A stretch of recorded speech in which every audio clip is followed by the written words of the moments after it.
প্রিয় বন্ধুরা, একবার কল্পনা করুন একটা শহরে গতকাল রাতেও যারা ছিল সুস্থ সবল এবং রক্তমাংসে জ্যান্ত মানুষ, কিন্তু আজ সকালে তারা হয়ে গেছে বানর।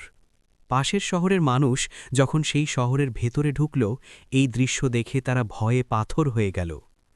তারা দেখল বিছানায় মানুষের পোশাক ও মানুষের গয়না পরে বসে আছে হাজার হাজার বানর।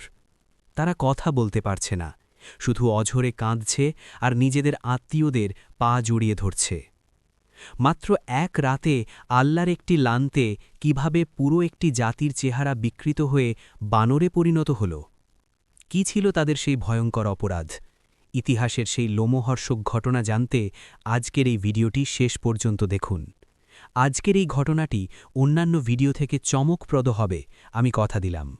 লোহিত সাগরের তীরে বিশাল জলরাশির পাশে গড়ে উঠেছিল বনি ইসরায়েলের এক সমৃদ্ধ জনপদ।